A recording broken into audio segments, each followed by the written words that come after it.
महापरमहंसाय स्वादित चरण कमल चिन्ह मकरंदाय भक्तजन मानस निवासाय श्री रामचंद्राय नमः।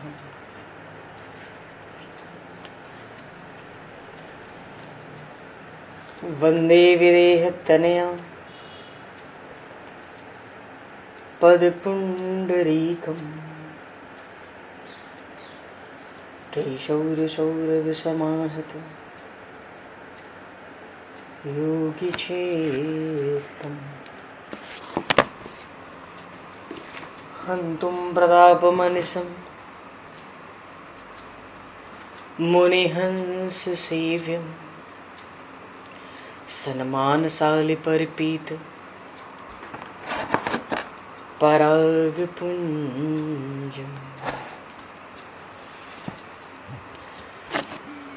यत्र यत्र रघुनाथकीर्तनं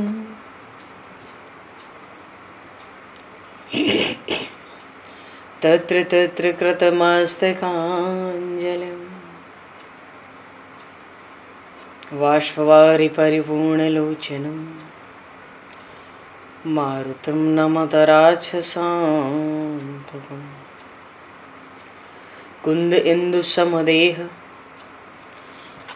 उमारमण करुणायन जाहि दीन परनेह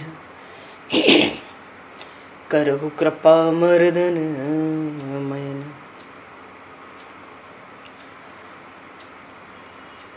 प्रहलाद नारद पराशर पुंडरीक व्यासे अम्बरीश शुक शौनक भीष्म दालभ्याम रुक्मांगद अर्जुन वशिष्ठ विभीषणादीन एतानहं परम भागवतान् नमामि। श्री सीतानाथ समारंभां श्री रामानन्दार्य मध्यमाम् अस्मदाचार्य पर्यन्तां वन्दे गुरु परम्पराम्।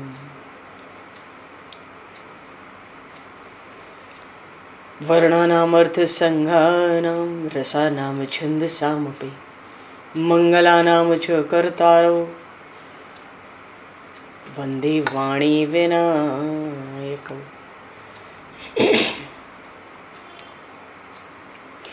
नान्यायस्पृहा रघुपते हृदये स्मदीये सत्यं वदामि च भवान् अखिलान्तरात्मा भक्तिं प्रयक्ष रघुपुङ्गवनर्भारां मे कामादिदोषरहितं कुरु मानसं च।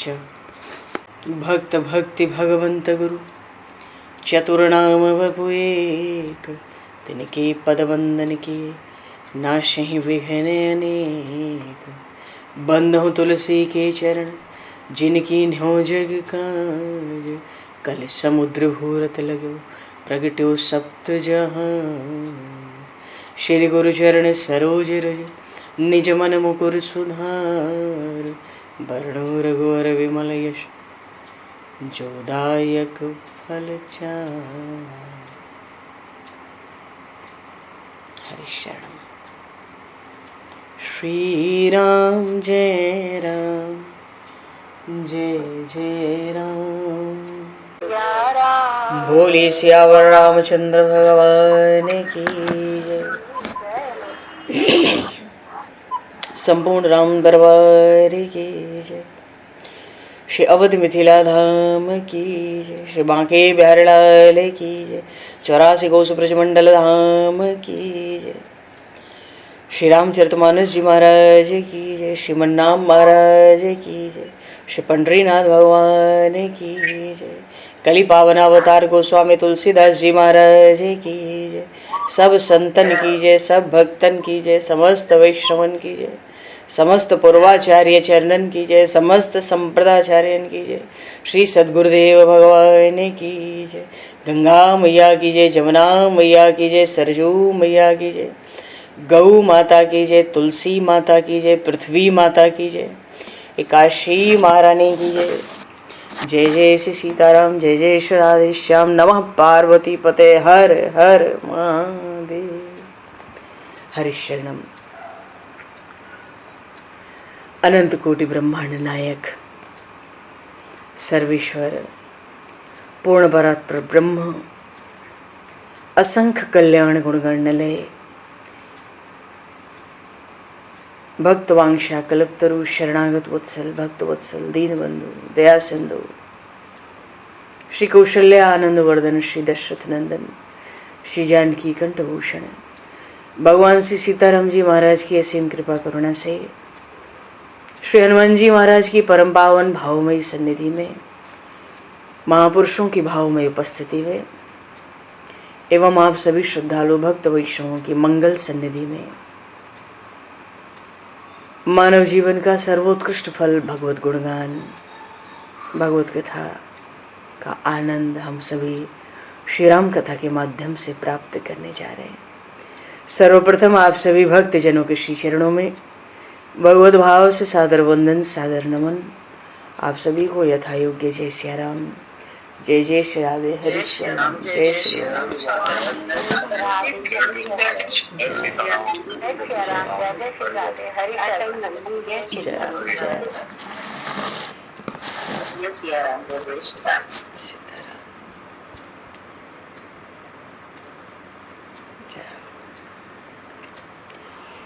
श्री रामचंद्र चरणों मनसा स्मरामि, श्री रामचंद्र चरणों वचसा गृणामि, श्री रामचंद्र चरणों शिरसा नमामि, श्री रामचंद्र चरणों शरणं प्रपद्ये। माता रामो मत्पिता रामचंद्रः, स्वामी रामो मत्सखा रामचंद्रः, सर्वस्वं मे रामचंद्रो दयालुर्, नान्यम जाने नैव जाने न जाने। मंगलम कौशलेन्द्रस्य महनीय गुणालये, चक्रवर्ती तनुजाय सार्वभौमाय मंगलम।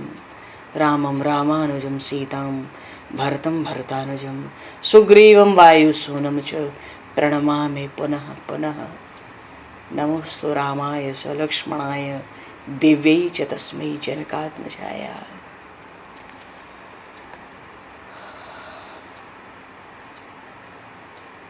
हरि शरणम।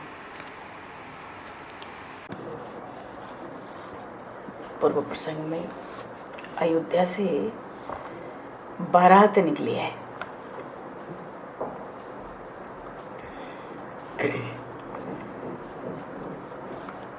और बनई न बरनत बनी बराता।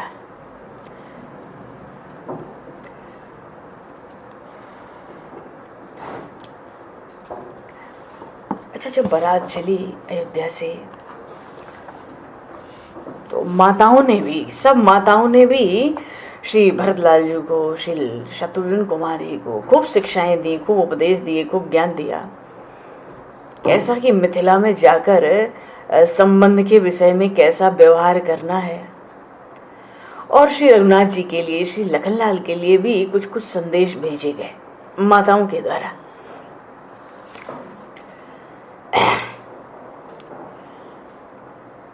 अब मार्ग में कब क्या आवश्यक होगा, ये तो माता सुमित्रा साथ जाने वाले सब सेवकों को मानो अंतिम समय तक समझाती ही रही। और उन्होंने पूरी अपनी देख रेख में मिथिला जाने वाली जितनी भी सामग्री है ना, सब सुसज्जित कराई, बढ़िया सुंदर। अब बारात के साथ कितने सेवक जा रहे हैं, कौन कौन रुकेंगे, कौन कौन जाएंगे, सबकी व्यवस्था माता सुमित्रा को ही करनी होती थी। अब तो हजारों सेवक भी तो जाने थे, पर एक दिन पहले दोपहर तक तो निर्णय हो गया कि भाई, क्योंकि सेवक जो जा रहे हैं उनको भी तो स्वयं को सुसज्जित करने का भाई समय मिलना चाहिए। तो दिन का जब पहला प्रहर हुआ ना, प्रथम प्रहर, तब अयोध्या से बारात ने प्रस्थान किया। सारे जो मांगलिक करते हैं संपन्न हुए और प्रथम पहर में दिन के अयोध्या से बारात ने प्रस्थान किया। महर्षि वशिष्ठ का सेंदन रथ सबसे आगे है। दो रथ रुचिर भूप पही आने, नहीं सारद पही जाहे बखाने, राज समाज एक रथ साजा, दूसर तेज पुंज अति भ्राजा। तेहि रथ रुचिर वशिष्ठ कहूँ, हर्ष चढ़ाए नरेश, आप चढ़े सही निंदन सुमर, हरि गुर गौरी गणेश। तो दो विलक्षण जो रथ तैयार होकर आए थे, तो महर्षि वशिष्ठ का रथ तो सबसे आगे था। वो लाल लाल माणिक से मंडित बड़ा प्रज्वलित अग्नि, मानो बड़े तेजों में अग्नि के समान। और वैसे भी जहां महर्षि वशिष्ठ हैं और जहां महर्षि वशिष्ठ आगे आगे चलते हों, मानो समस्त सुमंगल जितने हैं वो तो पहले ही हाथ जोड़े मार्ग में प्रस्तुत ही मिलते हैं। अच्छा, कुलगुरु महर्षि वशिष्ठ के साथ बड़े ब्राह्मणों का समाज, बड़े बड़े मुनियों की मंडली भी चल रही थी, और उनके पीछे पूरी मंडली के साथ, पूरे ब्राह्मणों के समाज के साथ, मुनियों की मंडली के साथ अपने रथ में आगे ऐसे तेजोमय होकर महर्षि वशिष्ठ बढ़े हैं कि क्या पूछना है। और पीछे जो रथ है, उनके ठीक पीछे जो रथ है, श्री चक्रवर्ती महाराज हरिक पुंज मंडित शशि किरण के समान बिल्कुल उज्जवल, वो तो राज रथ था ना। और अब वो राज रथ चल रहा है, तो महर्षि वशिष्ठ के साथ तो सैकड़ों ब्राह्मण, सैकड़ों हजारों ऋषियों मुनियों की मंडली, और महाराज चक्रवर्ती महाराज दशरथ के रथ के साथ तो सैकड़ों रथ चल रहे हैं, क्योंकि ये राज रथ पर विराजमान है। तो साथ में और सैकड़ों रथों में आगे पीछे लोग कौन चल रहे हैं? जो बड़े अपने सहयोगी प्रेमी हैं, जो बड़े अपने आत्मीय हैं, या जो बड़े वृद्ध हैं, विद्या के बड़े सम्माननीय हैं। और जो युवकों का समुदाय था, अश्वों पे सवार आरूढ़ है, वो उनके भी पीछे पीछे। क्या सज्जा है। अच्छा, घोड़ों के पीछे जितने गज पर सवार हैं, हाथियों पर, अंबारियों में जितने सवार होकर चल रहे हैं, उनके पीछे पीछे। भाव यह है कि ये जो जिस बारात ने प्रस्थान किया, भाई उसका वर्णन तो, इतना वाद्यों का कोलाहल है, नगाड़े बज रहे हैं, घोड़े हिनना रहे हैं, हाथी गरज रहे हैं, और भी तरह तरह की शहनाइयां बाजे बज रहे हैं। कोई शब्द इधर उधर कुछ सुनाई थोड़ी पड़ता है, पर जैसे ही अयोध्या से बारात चली है, जैसे ही बारात ने प्रस्थान किया है, आकाश से पुष्पों की देवताओं ने खूब वर्षा की है।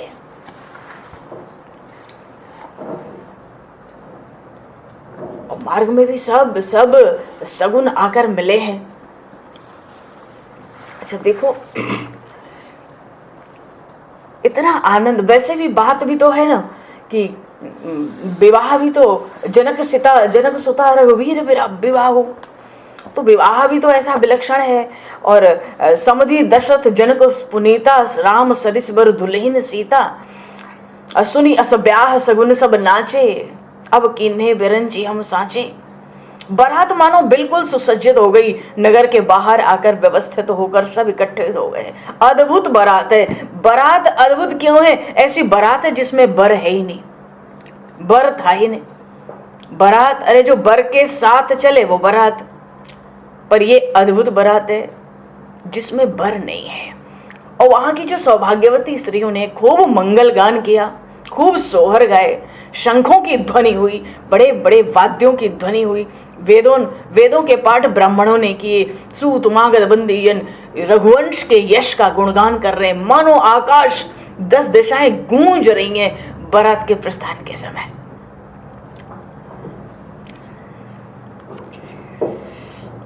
तो महर्षि वशिष्ठ आगे, उनके साथ ऋषि मुनि और ब्राह्मणगण आकर रथों पर अपने अपने बैठ गए हैं। और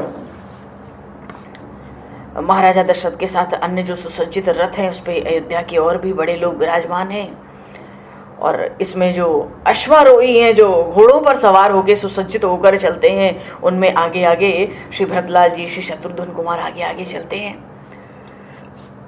हर रथ के साथ देखो, जो घोड़े पर हैं उनके साथ तो 2 पैदल चलने वाले हैं तलवार लेके, और हर रथ के साथ 8 चक्र के रक्षक हैं पैदल चलने वाले साथ साथ में।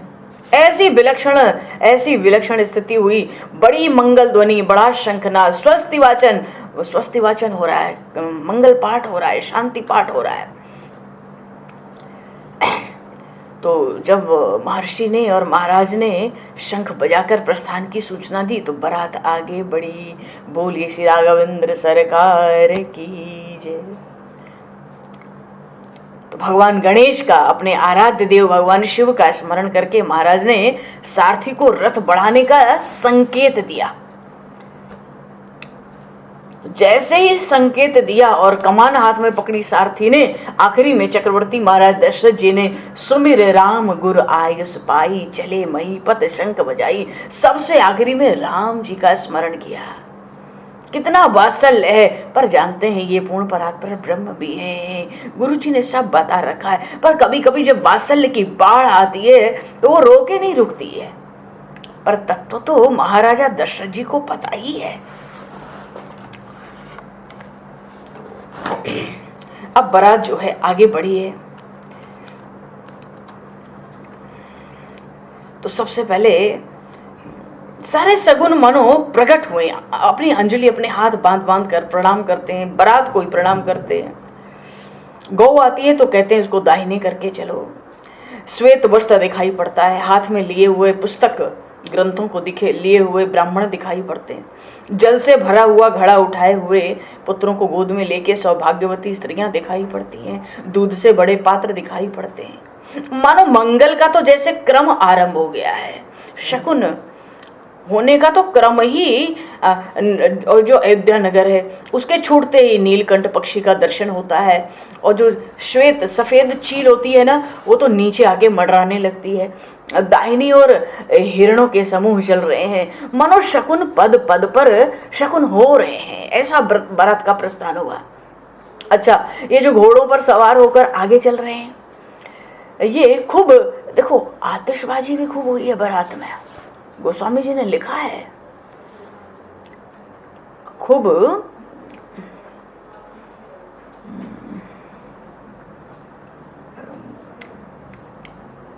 बड़ी सुंदर चौपाई आई बीच में, पता चलता बिल्कुल स्पष्ट कि खूब आतिशबाजी हुई है बारात के चलते समय। और खूब मंगल गीत, तो नगाड़ों की तो ध्वनि पूछनी नहीं है, क्या बढ़िया। अब महाराज जनक को जो पता तो है दूत साथ में आ रहे हैं, जगह जगह उन्होंने पहले ही नदियों पर और सरोवरों पर पुल बनवा दिए हैं।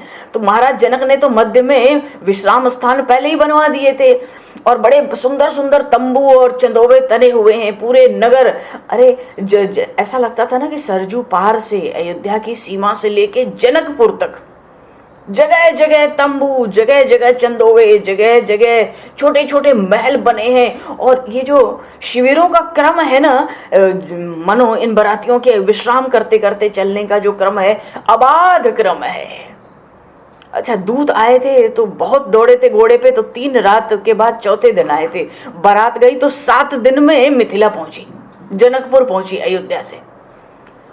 तो जहां जहां जनवासे जैसे बीच बीच में जगह जगह बना रखे थे, बारातियां आराम करें, सबकी सुख सुविधाओं का ख्याल रहे।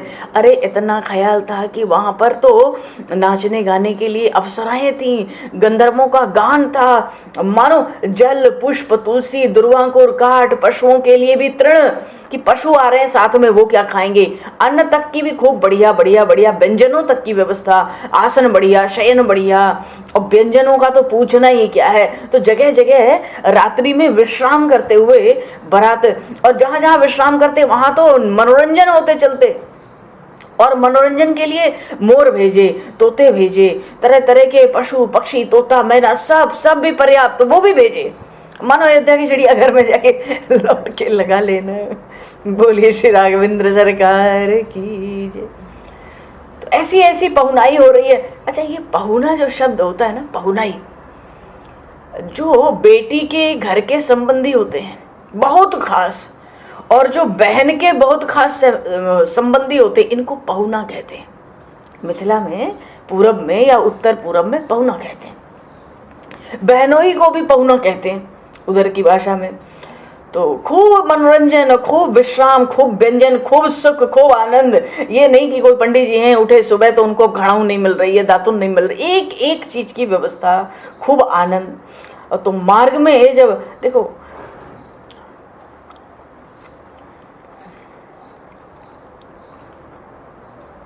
चलो मार्ग में जब बारात आगे चली तो 7 रात बारात ने विश्राम किया। 8वें दिन जाकर बारात जो है ना जनकपुर के पास पहुंची। आवत जान भानुकुल केतु, सरितन जनक बंधाए सेतु। और बीच बीच बरबास बनाए, सुरपुर सरित संपदा छाए। बीच बीच में जो छोटे छोटे जनवासे बने थे, तंबुओं को खींच के, चंदुओं को खींच के, छोटे छोटे महल ऐसे बने थे महाराज, ऐसे बने थे कि देवताओं का ऐश्वर्य वहां प्रकट कर दिया था। और सबके मन बड़े प्रफुल्लित हैं, बड़े आनंद में हैं। और सकल बराते न मंदिर बोले, उनको तो इतना आनंद आने लगा, इतना आनंद आने लगा, मालूम अपने घर की स्तुति भूल गए हैं। उधर उधर मालूम पड़ा कि भाई बारात आने वाली है, जनकपुर से अब थोड़ी ही दूरी पे है, बारात आने वाली है। तो बड़ा देखो, अयोध्या नरेश बारात लेकर नगर के समीप पहुंच गए। ये सूचना तो दूत पहले ही दे देते थे। महाराज जनक की तो क्या व्यवस्था पहले से हो रखी है। तो चक्रवर्ती महाराज दशरथ जी जब रात्रि विश्राम करके किसी शिविर से जैसे ही सुबह निकलते तो घोड़े पे सवार होके दूसरे चर आगे के विश्राम स्थलों को बता देते, महाराजा दशरथ जी वहां से चल चुके हैं उस जनवासे से, अब तुम्हारा नंबर है, तैयार रहो। और जनकपुर भी खबर हो जाती कि इस विश्राम स्थल से चल के वहां पहुंच गए। तो 7 रात तक, 7 दिन 7 रात ये बारात चलती रही। तो जो भी समाचार होता, बारात कहाँ कैसे पहुंची और कैसी सुख सुविधा क्या है, मिथिला पहुंचकर सब समाचार वहां दे देते। और ये भी बताते कि बारात ने कहाँ पर आहार लिया, कहाँ पे संध्या तर्पण किया, कहाँ पर लोगों ने मनोरंजन किया, सब बातें वहां पर। और कहाँ पे दोपहर का विश्राम हुआ, कहाँ पर शाम की संध्या हुई, कहाँ भोजन हुआ, कहाँ अल्प आहार हुआ, मतलब कहाँ रात्रि विश्राम हुआ, ये सारी खबर मिथिला में बिल्कुल पल पल की जाती थी। अच्छा देखो, इस व्यवस्था के 2 लाभ भी तो थे। एक तो आने वाले जो आगे शिविर होते थे वहां के लोगों को पहले सूचना देके सतर्क कर देते। दूसरे, महाराज जनक को, वहां के मंत्रियों को भी बारात के मध्य विश्राम जितने होते थे, 7 दिनों में बारात आने वाली है, तो भाई तो 7 दिनों में सब बारातियों की क्या रुचि है, कैसा उनका शील स्वभाव है, कैसी कैसी उनकी आवश्यकताएं हैं, ये भी तो भरपूर मालूम पड़ गया ना मिथिला वासियों को कि मिथिला में चढ़ के भी बहुत बढ़ चढ़ के स्वागत सत्कार होना है। तो इस तरह से मिथिला तक इतनी भी खबर पहुंच गई कि इन अयोध्या वासियों की या इनमें जो बड़े महाजन लोग हैं, इनकी कैसी कैसी रुचि है, कैसा शील, कैसा स्वभाव, कैसी आवश्यकताएं, ये सारी खबर मिथिला में बारात आने के पहले पहुंचती। किसकी क्या रुचि है, इतना उत्साह जनकपुर में होता, इतना। अब तो ये हुआ कि जनकपुर में बारात आवे तो भाई सबके मन के अनुकूल अलग अलग स्वागत हो, उसकी उत्तम व्यवस्था होने लगी। इतना लाभ हुआ ये जो 7 दिन रात में चली बारात। अच्छा, मिथिला में खबर पहुंच गई कि अरे वो तो जो चक्रवर्ती महाराज दशरथ जी है ना, बड़े उदार हैं, बड़े सतर्क भी हैं भीतर से। सब 4 लोग पूरे मार्ग का समाचार दे देते, कहते उनको तो जितना भी रखो, वो अपने वस्त्र, आभूषण, उपकरण, जो भी याचक दिखता उसको दे देते, सब कुछ देते। सेवकों को अपनी माला दे देते, चंदन तक दे देते। और सबको पहले पूछते हैं जनवासों में, सबने आभूषण धारण किया कि नहीं, सबका स्नान हुआ कि नहीं, सबका श्रृंगार हुआ कि नहीं, और सबने प्रसाद पाया कि नहीं। देखो, बात यह है, मिथिला में जाकर मिथिला के चरों ने अयोध्या के लिए बता दिया, महाराज ऐसा है कि अयोध्या के लोग तो जन्मजात आप्त काम हैं। देखो जी, आप्त काम है, ये बात तो गोपी गीत में आई। ये आप्त काम क्या है, तो जाके मिथिला के दूत मिथिला में बीच बीच में बताते रहते हैं बरातियों की कैसी रुचि है, कैसा स्वभाव है, कैसा शील है, कैसी आवश्यकताएं, और क्या व्यवस्था करनी है, क्या जोड़नी है, क्या तोड़नी है। अयोध्या के लोग तो जन्मजात आप्त काम है। अच्छा, ये जो दूत संवाद सुनाते ना, वो भी बड़े विचित्र विचित्र सुनाते। अच्छा चलो, तो ये सब समाचार तो मिथिला में पहुंचते रहते। तो महाराज जनक ने भी जितना भी संभव था पूरी शक्ति लगाकर सत्कार की व्यवस्था की थी। तो जैसे ही पता पड़ा ना कि बारात अब आने वाली है, तो अपने हाथी घोड़े रथ आगे चल के और सारे ब्राह्मणों को बुला लिया, मंत्रियों को बुला लिया, अपने खास खास जो परिजन है उनको बुला लिया, और नगाड़ों पर चोट होने लगी, शंख बजने लगे। और जो मिलन हुआ ना वो मिथिला में नहीं हुआ, मिथिला के बाहर आकर हुआ। स्वागत के लिए मानो सब आगे बढ़ गए। आवत जान बरात बर सुन गहे निशान, सज गज रथ पदचर तुरग लेन चले अगवान। आगे आगे पहले ही आगे आगे बढ़ गए, बिल्कुल बिल्कुल। और स्वागत के लिए क्या क्या ले, देखो त्रिभ, ये जो अयोध्या है ना, अच्छा बाहर आए, स्वागत के लिए आए। जब मिथिलापुरी के बाहर मिलन हुआ, मिलन होने ऐसा लगता था दो तरफ से आनंद के समुद्र नहीं, दो महासमुद्र आनंद के परस्पर मिलने को तैयार हैं, व्याकुल हैं। वहां पे जो मिथिलापति हैं जनक जी महाराज ने तो असीम उपहार भेजे, असीम उपहार भेजे। और कितना उपहार भेजोगे भाई, कनक कलश भरी कोपर धारा, भाजन ललित अनेक प्रकारा, भरे सुधासम सब पकवाने, नाना भांति न जाहे बखाने, फल अनेक बर वस्तु सुहाई, हरस भेंट हित भूप पठाई, भूषण बसन महामणि नाना, खग मृग हय गय बहु विधि जाना, मंगल सगुन सुगंध सुहाए, बहुत भांति महिपाल पठाए, दधि चूरा उपहार अपारा, भरी भरी कांवर चले कहारा। इतना तो उपहार बटोरा, बड़ी बड़ी परातें, छोटी छोटी परातें, उनमें बढ़िया बढ़िया दूध जल मानो ठंडई जैसी चीजें, और बड़ी सुगंधित मीठी मीठी चीजें, और तरह तरह के थालों में व्यंजन भर भर के, वो व्यंजन भी कैसे, सुधासम, भरे सुधासम सब पकवाने, अमृत के समान स्वाद देने वाले, और कितनी भांति के, कितने प्रकार के, उसकी कोई गणना नहीं। और कहीं तो फलों का, क्यों महर्षि वशिष्ठ है, ऋषि मुनि आ रहे हैं, वो अन्न नहीं पाएंगे तो फलों के उपहार भर भर के चले, तरह तरह के भेंट करने के लिए वस्तुएं ऐसी चली कि अलौकिक वस्तुएं, अलौकिक। देवता लोग जब विमान से चढ़ के देखते तो वो सोचते ये महाराज जनक के पास ये सब कहां से आया, अरे ये तो हमारे स्वर्गों में भी नहीं है। और भूषण खूब खूब बढ़िया बढ़िया वस्त्र आभूषण, बड़े बड़े मणियों के हार, और ये जो साथ में पशु आए थे उनके लिए भी सब व्यवस्था, और तरह तरह से समझ लो इत्र वगैरह, और न जाने क्या क्या, बहुत भांति महिपाल पठाए, सब कुछ। और खासकर दही चूरा, मिथिला जब जाओ तो दही चूरा खाओ, वहां का बड़ा विशेष है। अच्छा विशेष तो कुछ और भी है, क्या नाम लेना है, पर दही चूरा के तो बड़ा नाम है। तो दही चूरा उपहार अपारा, भरी भरी कांवर चले कहारा, ले लेके ढो ढो के सब वहां पे सामान लेकर के इतना कुछ लेके आगवानी के लिए चले। और मिथिला के बाहर जो प्रथम मिलन हुआ वो मिथिला के बाहर में हुआ। अच्छा इतना कुछ तो लेके चले, पर ये अयोध्या तो त्रिभुवन धन्य है ना, और अयोध्या के लोग तो सब जन्मजात आप्त काम है, और त्रिभुवन में वंदनीय धन्य है अयोध्या। अरे अयोध्या का अर्थ है इंद्र की अमरावती, स्वर्ग की जो राजधानी अमरावती है वो भी जिसको देखकर फीकी लगने लगती है, ऐसा अयोध्या का ऐश्वर्य। पर ऐसे अयोध्या वासियों ने जब मिथिला देखी, देखते ही रह गए। बोलिए श्री मिथिला धाम की जय। तो बड़ा रहस्य है ना, यहाँ देखो अयोध्या में तो परब्रह्म प्रकट हुआ, पर मिथिला में तो उसकी पराशक्ति ही प्रकट है, उसकी तो पराशक्ति ही प्रकट है ना।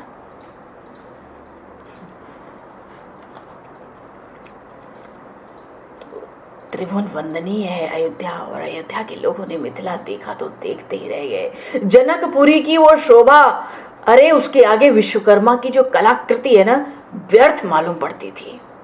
क्या विश्वकर्मा, व्यर्थ मालूम पड़ती थी उस मिथिला की साज सज्जा के सामने। स्थान स्थान पर तो बने थे रत्नों के तोरणों से द्वार, तरह तरह के वितान मंडप खींचे गए थे। जो भवन के द्वार हैं उनकी सज्जा, सर्वत्र सब जगह मानो रत्नों के ही खंभे जड़े हुए हैं, रत्नों के खंभे जड़े हुए हैं, और रत्नों से ही लताओं के वितान बने हैं। ये सब बनावटी हैं, रत्नों के ही वितान बने हुए हैं, लताओं के। पुष्प के गुच्छे रत्नों मणियों से बने हैं, फूलों की धारें हैं, फलों की धारें हैं, पशु पक्षी ऐसे ये मोर है, तोते हैं और भी पशु हैं, बरातियों के पास आकर बैठते हैं, उनको सूंघते हैं और वहीं पे नृत्य करने लग जाते हैं।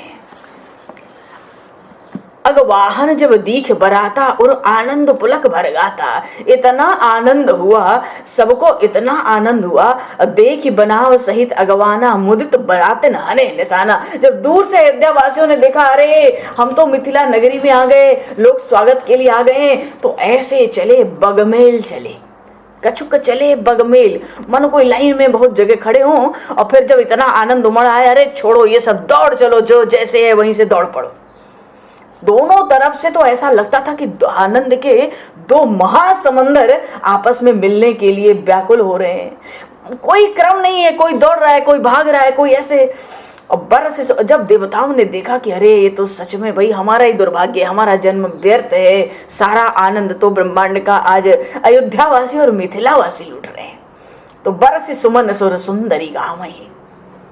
देवताओं की जो देवता और उनकी जो सुंदरियां हैं, अप्सराएं हैं, देवांगनाएं हैं, देववधुओं हैं, वो तो पुष्पों की वर्षा करती हैं दोनों ओर के प्रेमियों पर, जो इतने आनंद के आवेग से एक दूसरे से मिलते हैं, पुष्पों की वर्षा करते हैं और गाते हैं। और देवता उसी समय आकाश में नगाड़े बजाना शुरू कर देते हैं, बड़े आनंद में मुदित देव दुंदुभी बजावहीं। तो महाराज जनक जितनी वस्तुएं ले आए थे सब लाकर आगे रख दिए, महाराजा जनक जी की, महाराजा दशरथ जी के आगे रख दिए, और तरह तरह से विनय की। देखो विनय तो अयोध्या में है, तभी तो पढ़ा, रामचरित्र पढ़ा ही है, कहने से विनय तो अयोध्या में है, और प्रणय वृंदावन में है, परिणय द्वारिका में। इतने ब्याह कहाँ हो गए किसी के, बताओ, जितने द्वारिका में हो गए। तो विनय तो अयोध्या में, प्रणय तो वृंदावन में, और परिणय है द्वारिका में। बगल में दिल्ली है, वहां तो नय है। नय का अर्थ होता है नीति, राजनीति का स्थान है भाई। भोले श्री भक्तवत्सल भगवान की जय। तो बड़ा विनय किया महाराज जनक ने, बड़े विनय से सारी वस्तुएं उठाकर सामने रख दी।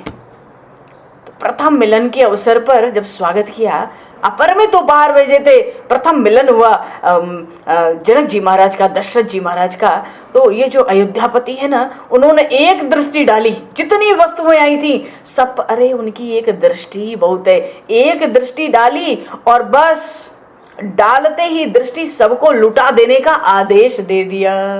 बोलिए श्री दशरथ जी महाराज की। मिथिला नगरी का सौंदर्य, नाच नाच कर मोर हैं और तो तोते तरह तरह से, मैंने तरह तरह से बोलते हैं, तरह तरह के पशु पक्षी वहां पे बरातियों को अभी से रिझाने लगे हैं। देखो ये जो संपूर्ण मिथिला है ना, ये एक भवन के समान नहीं है, ये तो ऐसी दिखती है मानो एक रूपसी नारी के समान। जैसे एक स्त्री के शरीर पे देखो सर्वाभरण भूषित होते हैं, सब आवरण से विभूषित होती है, कितना अलंकार, कितना श्रृंगार होता है उसके अंग अंग पर, नख से शिख तक। उस नगर का कोई गृह नहीं था जिसे देखकर समझा जा सके कि आज ही कन्या का विवाह। ऐसा कोई घर अलग से नहीं सचा था कि पता पड़े कि हाँ इस घर में कन्या का विवाह है। अरे बारात आई, वहां के तो नागरिकों ने, मिथिला वासियों ने अपने हृदय, अपने पलक पावड़ों की तरह बिछा दिए, मानो अपना सर्वस्व स्वागत में प्रस्तुत कर दिया। कहीं तो हरिद्रा है, कहीं दधी है, कहीं केसर की बरसात है। मानो महाराज और महाराज के जो महर्षि गण आए हैं ना सब अयोध्या से, सबको स्वागत में बिल्कुल पीला बना दिया। सुमनों की बरसात है, इत्रों की बरसात है, दुर्वांकुर है, और जो मंगल द्रव्य होते हैं उनकी भी बरसात होती है पूरे बरातियों पे। और सबसे आगे तो महर्षि वशिष्ठ, कैसी भव्य भव्य शोभा इनकी हुई।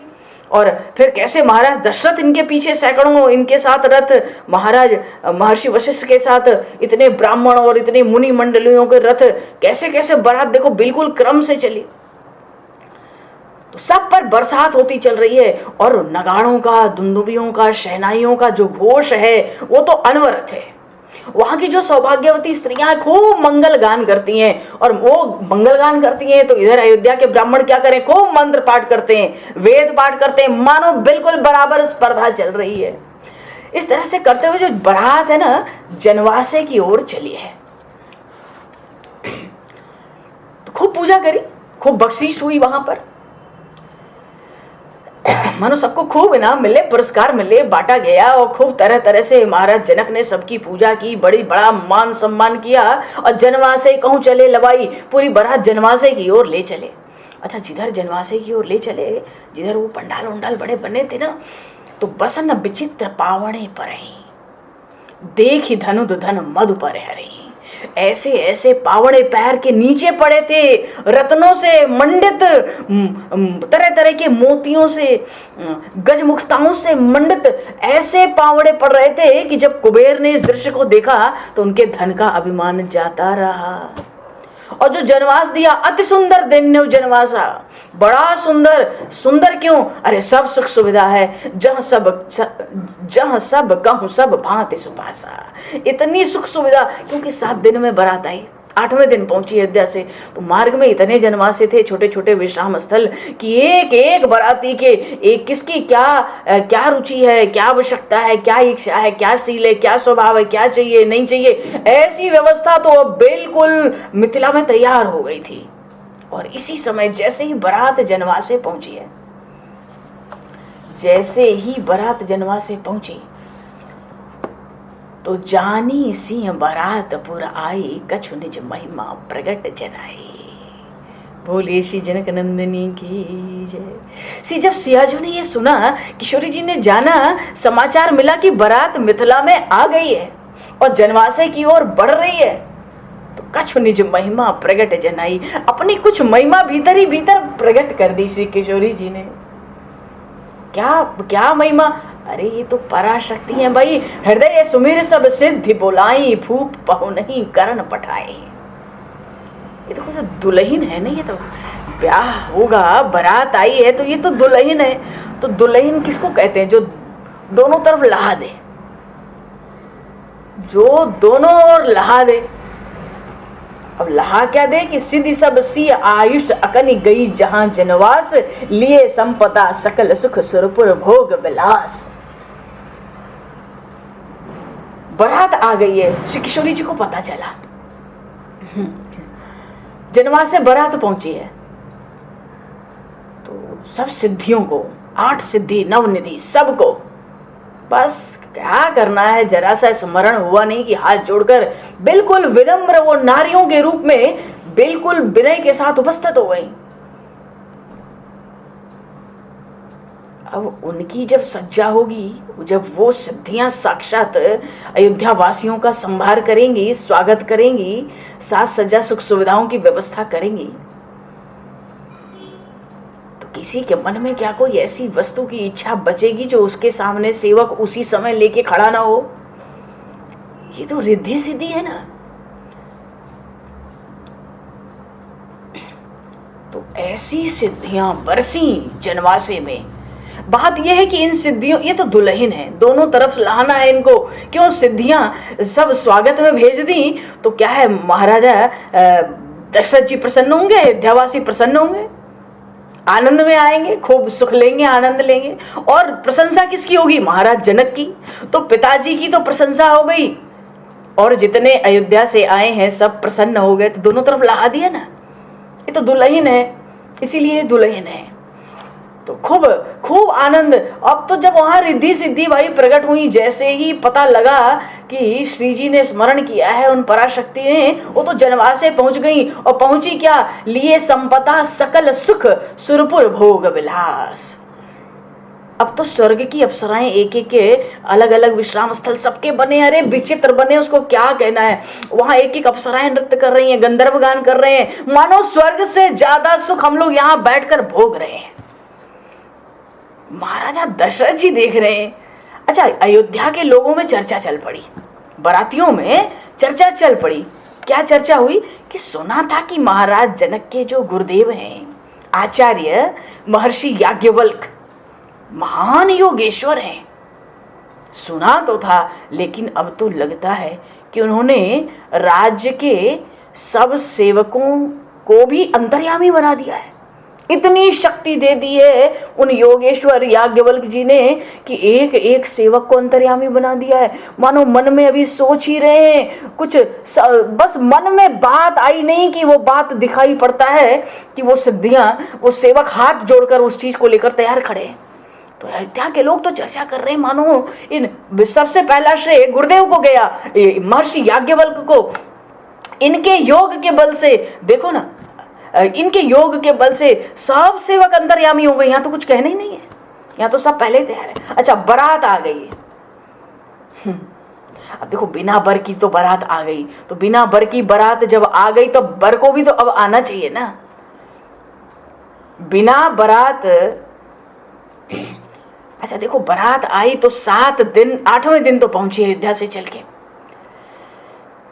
तो अब जितना ऐसा भव्य सबका स्वागत हुआ, ऐसा उत्साह, ऐसा आनंद उमड़ा कि सबके मस्तक तो रंगीन बन गए थे। वो केशर, गुलाल और चंदन और इत्र की बरसात पुष्पों की, तो सबके मस्तक तो रंगीन बने थे। तो अब क्या है, अब तो पहले सबको स्नान करना चाहिए। सब स्नान कर लें, इतनी थकान भी है इतने दोनों की, तो पहले तो स्नान कर लें, फिर वस्त्र धारण कर लें, आभूषण धारण कर लें। ये भी तो अवसर मिलना चाहिए। महर्षि विश्वामित्र ने ये अवसर दिया, अयोध्या के बरातियों को ये भी अवसर दिया कि देखो, अभी राम जी प्रस्तुत हो जाएंगे तो तुम लोग सब भूल जाओगे, व्याकुल हो जाओगे। एक बार नहा धो के बढ़िया सज धज के तैयार हो जाओ, तब राम जी के तुम लोग दर्शन करो। क्योंकि सब जब चले थे वहां पर तो सबको, भले बारात का उत्साह तो बहुत बहुत उछाह मार रहा था, लेकिन दिल में तो सबके एक ही बात थी ना, कभी देखी बह नयन भरी राम लखन दो वीर, चलो हम चले, उनका वहीं दर्शन होगा। तो जनवासे में तो आके जब स्नान के लिए और वस्त्र आभूषण देख रहे हैं तो वहां तो सब ऐसे बिछे पड़े हैं। निज निज बास बिलो की बराती, सुर सुख सकल सुलभ सब भांति, विभव भेद कछु को न जाना। इतना ऐश्वर्य कहां से अब किसको क्या पता है कि यहाँ 8 सिद्धि 9 निधि हाथ जोड़कर लग गई है। तो इस ऐश्वर्य का रहस्य कोई जाना नहीं। सब तो महाराजा, बड़े बड़े लोग तो महर्षि याज्ञवल्क की प्रशंसा कर रहे थे कि सब सेवकों को भी अंतर्यामी बना दिया आज अपने योग के बल से। और जो और लोग थे, जो और सब सामान्य लोग थे, वो तो सकल जनक कर ही बखाना, वो महाराज जनक का प्रशंसा कर रहे, गुण गा रहे। क्या ईश्वर है, क्या वैभव है भाई, हम तो अयोध्या ही समझते थे, यहाँ तो बड़ी विचित्र स्थिति है। ये थोड़ी कोई जान रहा है कि श्री लाडली जी उन्होंने इतनी इतनी प्रकट कर दी है सिद्धियां। लेकिन एक बात है, सिय महिमा रघुनायक जानी। अब जिनको जानना चाहिए वो और किसी को जानने की जरूरत भी क्या है। ये महिमा, इस वैभव का जो रहस्य था वो श्री रघुनाथ जी जानते हैं। सिय महिमा रघुनायक जानी। तो जब जाने तो हर से हृदय हेतु पहचाने। उस प्रेम को देख करके देखो कितनी रिद्धि सिद्धि इन्होंने दौड़ा दी पिताजी के स्वागत में, अयोध्या वासियों के स्वागत में। और देखो, उधर लोगों को आनंद दे दिया और इधर महाराज जनक की इतनी प्रशंसा, और कहाँ तो गुरुदेव का भी गुणगान बीच बीच में चल रहा है। सब तरफ आनंद ही आनंद फैला दिया। प्रभु ने देखा हृदय में बड़ा प्रेम है, बड़े प्रसन्न हुए। सिय महिमा रघुनायक जानी, हर से हृदय हेतु पहचान। हेतु कहते प्रेम को, अनन्य प्रेम। तो जब उधर स्नान हो गया लगभग और वस्त्राभूषण से सब सुसज्जित हो गए, तो प्रभु ने भी तो सुना कि पितु आगमन सुनत दो भाई, हृदय न अति आनंद अमाई। पिताश्री आ गए हैं, पितृचरण के अब दर्शन हो, अब हृदय में इतना आनंद है, अब तो मन उड़ के पिताजी के। देखो, प्रेम तो दोनों तरफ से होता है ना। महाराजा दशरथ जी को कैसा दुर्लभ वात्सल्य है उनके हृदय में प्रभु के प्रति। तो जब प्रभु ने सुना कि पिताजी पितृचरण पधार चुके हैं, तो हृदय न अति आनंद अमाई, इतना आनंद हो गया कि हृदय में अटता ही नहीं है वो आनंद। लेकिन मर्यादा पुरुषोत्तम है, संकोची नाथ है, तो सकुचन कह न सकत गुरु पाही। उस बड़े संकोच के मारे, अपने शील स्वभाव के मारे गुरु जी से कह भी नहीं पा रहे। गुरु जी को तो पता ही है, गुरु जी तो सबको समय दिए, भैया इतना भव्य स्वागत हुआ, तुम लोग नहा धो के सज धज के एकदम थोड़ा विश्राम करके तैयार हो जाओ, आ ही रहे हम भी। पर इतना संकोच है इन संकोची नाथ को, मर्यादाओं को देखकर कि गुरु जी से कुछ कह नहीं पा रहे हैं। पर हृदय में पितु दर्शन लालच मन माही, ऐसी विलक्षण, ऐसी विचित्र लालसा प्रकट हुई है कि पिताजी का दर्शन हो। क्या करें, पर गुरु जी से संकोच के मारे कह नहीं पाते। हृदय न अति आनंद अमाई, हृदय में इतना आनंद हो रहा है, इतना आनंद हो रहा है, सब आ गए, भरत आ गए, अभी हृदय से नहीं लगे, वो आनंद हृदय में अटता नहीं। पर विश्वामित्र जी तो त्रिकालदर्शी है ना महाराज, तो बड़ा विनय देखा। देखो विश्वामित्र विनय बड़ी देखी राम जी का बड़ा। अब देखो क्या शील है इसके आगे, क्या शील होता होगा, किसको शील कहते होंगे इसके आगे, तो वो तो सब जानने वाले हैं, सबके हृदय की। तो विश्वामित्र विनय बड़ी देखी। विनय तो अयोध्या में है, तो बड़ा भीतर बड़ा सुख हुआ, बड़ा संतोष मिला। क्यों, प्रभु तो मर्यादा पुरुषोत्तम होके अवतार लिए ना। इतने हर्षित हो गए, दोनों भाइयों को हृदय से लगा लिया। अंग में, शरीर के अंग अंग में पुलकावली छा गई, अंबक जल छाए, पुलक अंग अंबक जल। अंबक जो है ना नेत्र, वो होता है ना, त्र्यंबकम वजामहे सुगंधिम पुष्टवर्धनम। अंबक नेत्र, नेत्रों में जल छा गए, शरीर में पुलकावली छा गई, दोनों को हृदय से लगा लिया। विनय देखकर, शील देख के गदगद हो गए और चले जहां दशरथ जनवासे। जहां महाराजा दशरथ जी जनवासे में विराज रहे थे उस तरफ चल पड़े। अच्छा, पैदल ही चल पड़े, दोनों राजकुमारों को साथ पीछे पीछे लेके। मनहु सरोवर तकेउ पियासे, ऐसे चले विश्वामित्र जी, ऐसे चले मानो कोई बड़ा जन्म का प्यासा हो, उसको दूर से कहीं सरोवर, कोई तालाब, कोई जलाशय दिख जाए, ऐसे चले।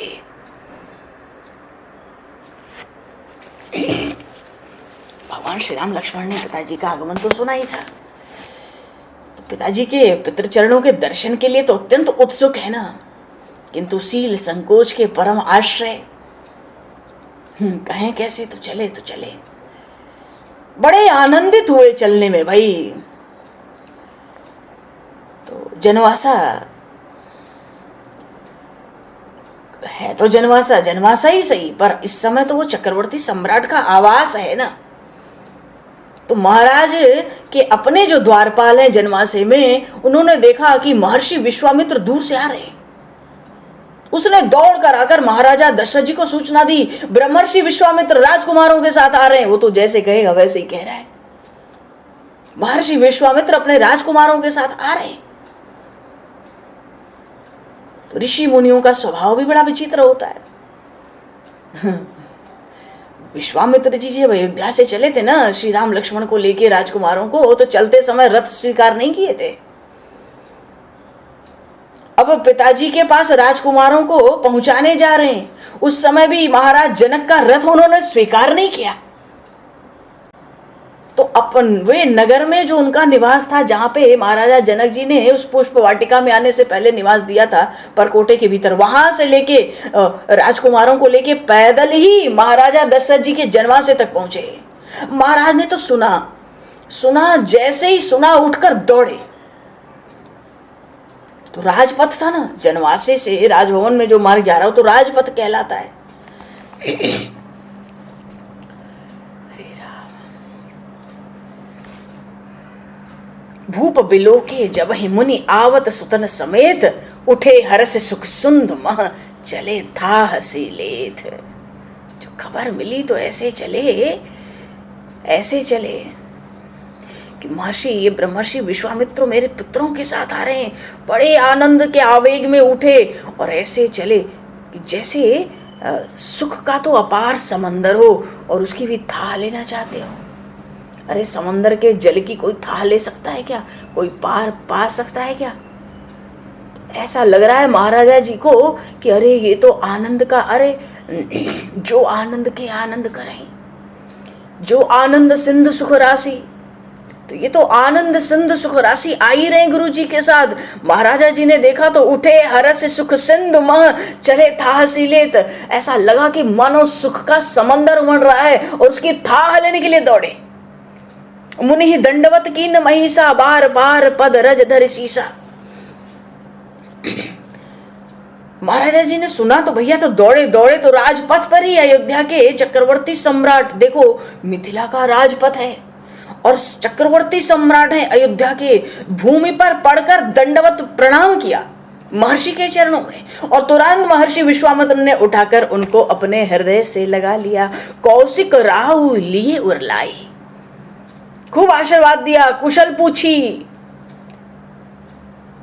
देखो शिष्टाचार भी तो है। अभी प्रभु ने प्रणाम नहीं किया पितृ चरणों में, पिताजी ने पुत्रों को नहीं देखा, ये शिष्टाचार कहाँ हुई? अरे ये रघुवंशी हैं, हर हर व्यवहार में मर्यादाओं में बड़े कुशल हैं। तो गुरुजी ने सोचा कि भाई अब पिता पुत्रों का मिलन होने दो। तो महाराजा दशरथ जी को हृदय से लगा के आशीर्वाद देते हुए आनंद से और कुशल समाचार पूछते हुए कहते हैं, चलो चलो मैं महर्षि वशिष्ठ से मिलूं और ऋषि मुनियों से ब्राह्मणों से मिलूं, उनका स्वागत करूं। तुरंत महर्षि विश्वामित्र आगे बढ़े, अपने दंडवत करत दो भाई। जैसे महर्षि विश्वामित्र आगे बढ़े, दोनों भाई भगवान श्री राम लक्ष्मण पितृ चरणों में दंडवत प्रणाम करते हैं। अनुज के साथ प्रभु श्री राम ने पिताजी के चरणों में प्रणाम किया। महाराज ने तो पहले ही मानो दोनों पुत्रों को झट एक साथ उठाकर हृदय से लगा लिया। महाराज को पुत्रों से मिलन का अवसर देने के लिए ही तो महर्षि विश्वामित्र ये कह के आगे बढ़ गए थे कि मैं तो आपके कुलगुरु से मिल लूं, उन्हें भी सूचित कर दूं कि मैं उनके यजमान कुमारों को सकुशल लौटा रहा हूं। अयोध्या से जो संपत्ति लेकर चला था श्री राम लक्ष्मण के रूप में उनको सकुशल लौटा रहा हूं। वशिष्ठ जी को मैं खबर तो करूं। तात कहते हुए प्रभु श्री राम ने पिताजी के मुख की ओर देखा।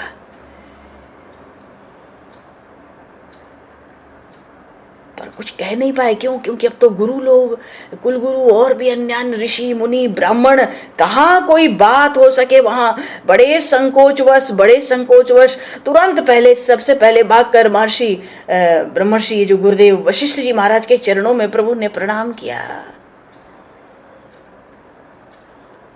तो जब देखा दशरथ जी महाराज ने कि अब तो ये कितनों को प्रणाम करेंगे ही, कहते चलो चलो हम लोग जनवासे में ही चलते हैं अंदर ही, क्योंकि राजपथ था ना, राजपथ था। महाराजा दशरथ जी को अपने शरीर की तो सुध नहीं थी, चक्रवर्ती सम्राटों के राजपथ पर ही दंडवत प्रणाम करने लगे। पर श्री राम लक्ष्मण को सोचते आगे बढ़ो जनवासे में चलते हैं, चलो हम वहीं चलते हैं, बस वहीं चलते हैं। उमंग के साथ, बड़े उत्साह, बड़े आनंद के साथ महाराजा जी, अब देखो महाराजा दशरथ जी आए तो साथ में इनके साथ भरत शत्रुघ्न कुमार भी हैं, ये भी दौड़े भय आ रहे हैं। पर प्रतीक्षा करनी है ना, बड़े लोग तो मिल रहे हैं आपस में, अपना अवसर अभी कहाँ आएगा।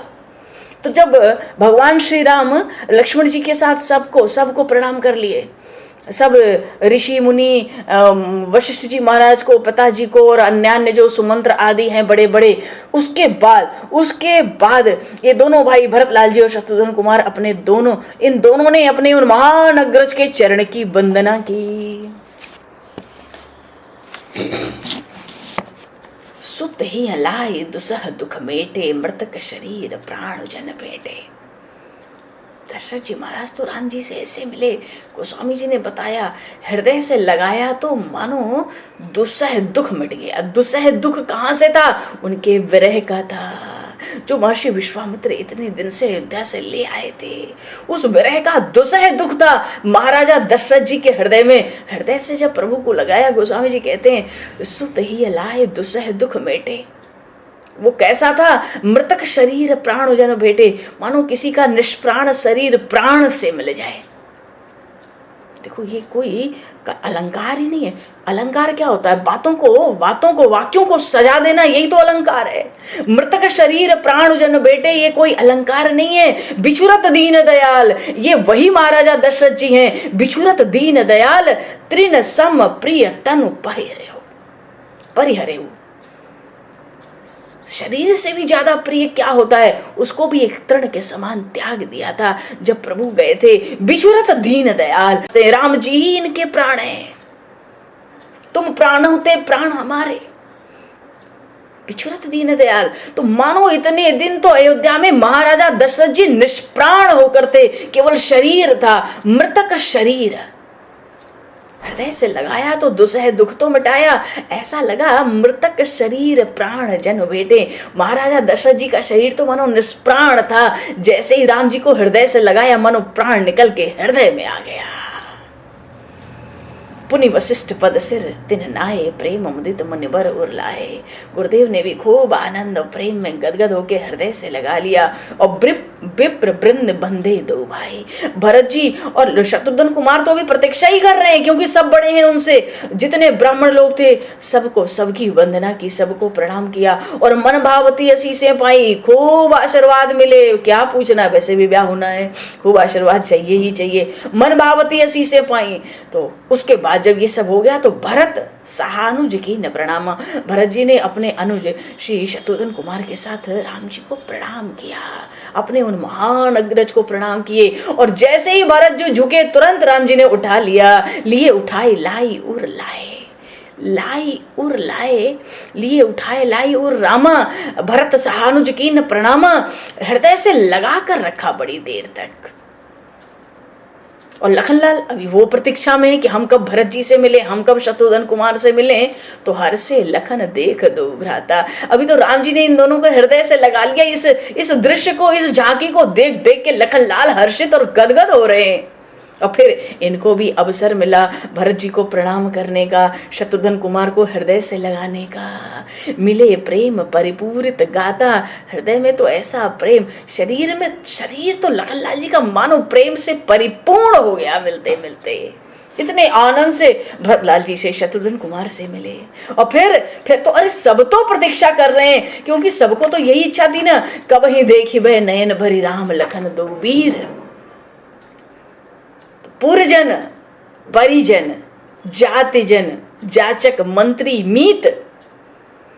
पुरजन होते हैं अयोध्यावासी, परिजन हैं जो खास संबंधी और हैं, जातिजन जो अपने जाति के मने अपने बहुत खास आजू बाजू दाहिने बाएं हाथ की तरह हमेशा राज्यसभा में रहने वाले, और जो जाचक गण हैं, जो मंत्री हैं, जो मित्र हैं, जो और सभासद बचे हैं, माने सबकी अलग अलग विभाग है ना। मिले जथा विधि सब ही प्रभु परम कृपाल विनीत। ये तो बड़े कृपालु है ना, बड़े दयालु हैं, बड़े विनीत, शील के सिंधु, करुणा के सिंधु। जो जिसका जैसा जो भाव था, प्रभु तो उसी भाव से लाड़ लड़ाते हुए सबसे मिले।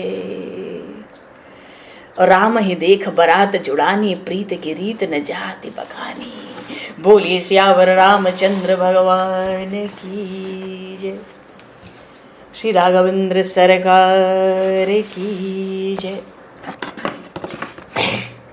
समय को दृष्टिगत करते हुए दोपल नाम बोलकर वाणी को विराम दिया जाएगा और आगे का प्रसंग बड़ा अद्भुत, बड़ा सुंदर। ये विवाह तो कहने, कल भी बात आई थी सत्संग में, इसको कहने सुनने जो सप्रेम गा सिय रघुवीर विवाह, जो सप्रेम गा वही सुनहि तिनहि सदा उछाह, मंगलायतन राम जस।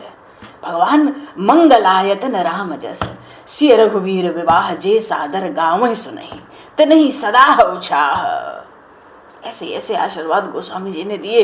तो ये तो अभी उत्सव आरंभ तो हो ही चुका है, स्वयंवर से ही प्रसंग आरंभ है। पर समय को दृष्टिगत करते हुए विधु नाम बोल के वाणी विराम, आगे जैसी प्रभु की इच्छा। राम रघुवर रघुनाथ रघुनंदना,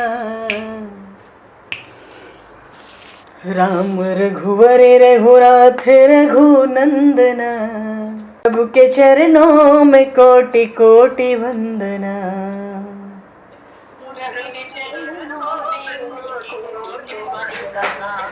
राम रघुवर